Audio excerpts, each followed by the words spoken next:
This week's Parshas, Parshas Mikeitz, and this week's video is sponsored in honor of Yoel Rosenberg on occasion of his birthday. Happy birthday. This week's Parshas, Parshas Mikeitz, and this week's video is sponsored in honor of Yoel Rosenberg on the occasion of his birthday. The Parsha starts off with Paro's famous dream about the skinny cows eating up the fat cows and the skinny stalks of grain eating up the fat stalks of grain. And all the magicians and interpreters of dreams in Mitzrayim could not figure out what this meant for Paro. Until they brought Yosef HaTzadik and he said, the 7 skinny cows are 7 years of famine and the 7 fat cows are 7 years of plenty. Obviously, the first question is, isn't that obvious?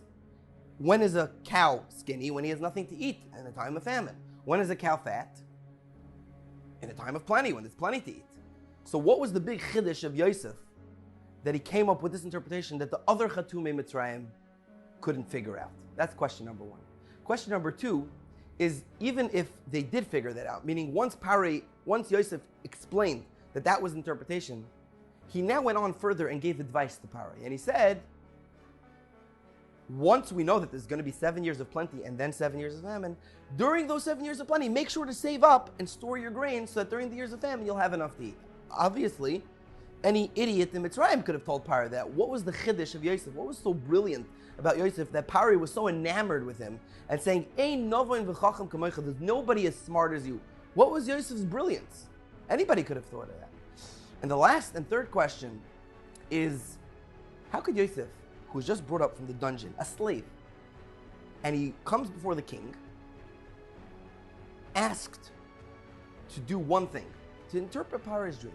And then he comes and he gives advice to Paro. Who asked you? All of a sudden you're an advisor to Paro? Nobody asked for your advice. We asked for an interpretation of the dream. What was Yosef doing?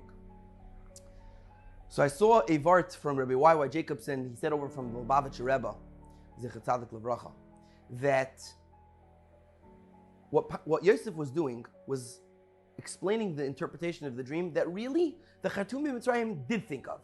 They didn't really think of this interpretation. However, they dismissed it because there was one detail that wouldn't have fit in if that was the case, if that was the interpretation. What was that? The pasuk says, "V'ta'amoidno etzel haparos," that when the 7 skinny cows came out of the water, before they swallowed up the fat cows, they stood next to them, which means that the 7 years of famine and the 7 years of plenty were existing simultaneously at the same time, which according to the Mitzrayim, it's not possible. How is it possible to have famine and plenty at the same time? So since that was the only issue with that dream, they dismissed it and said that can't be the answer. But Yosef, in his brilliance and his genius, realized that that wasn't telling them a stamma detail that wasn't relevant. That was the whole solution to the dream. When Yosef gave Paro advice, it wasn't advice that was unsolicited. Rather, it was part and parcel of the dream. The solution to the famine issue was baked into the dream. Paro dreamed that there are going to be 7 years of plenty and then 7 years of famine. But they have to be simultaneous. What does that mean? Yosef's brilliant answer was that during the 7 years of plenty that are going to happen first, you have to exist with a famine mindset. Every person in Mitzrayim has to continue saving away as if they were in a famine right now. They have to keep squirreling away grain and keeping it in their storehouses in order so that when the famine does come, they'll have enough. And then during the famine, if they completed the system properly, they would be living with a plentiful mindset. They will be living during a famine, but they'll have so much grain, they won't need to worry. That's what Yosef was saying. When the 2 cows, the 2 sets of cows were standing next to each other, the 7 skinny cows and the 7 fat cows, it means that they were both existing at the same time. During the famine, everyone had to exist thinking it was a plenty. And during the plenty, everyone had to exist thinking that it was famine. That was the only way to survive. So Yosef wasn't stam being an idiot and coming up to Paro and arrogant and giving him advice when nobody asked him to. He was explaining to him that that was part of the dream. That was what dazzled Paro so much. That's why he was so enamored with him. Because it's brilliant. How did you think of that? None of the other Mitzrayim thought of that. There's always a lesson to learn from here. The Torah doesn't just tell us stories. The Torah tells us ruchniistic things that we can learn from Yosef, from the Avos. What we learn from here, says Rabbi Y.Y. Jacobson, is that there's always cycles of famine in our lives and there's cycles of plenty. There's good times and there's hard times. But during the good times, when you're successful, you're doing well, you're happy, you're healthy, everything's good. Don't forget about the famine that could come.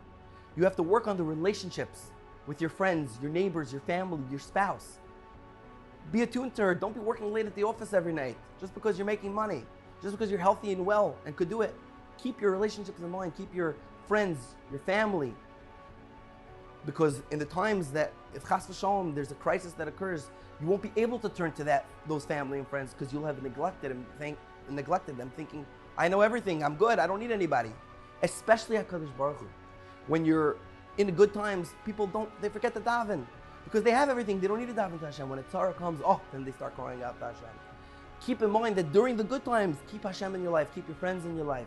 We just had a yontif of Chanukah where towards the end, everyone had parties with friends, with family. Keep it up, keep it going strong through the deep dark winter when you're not going to see anyone else till Pesach. Invite family members for Shabbos, have a neighbor over for a meal, keep your friends close, go out for dinner one night, keep your relationships close, and most of all, keep Hashem close. Whenever you need Him, He'll be there. Have a beautiful Shabbos and a lichtige Shabbos.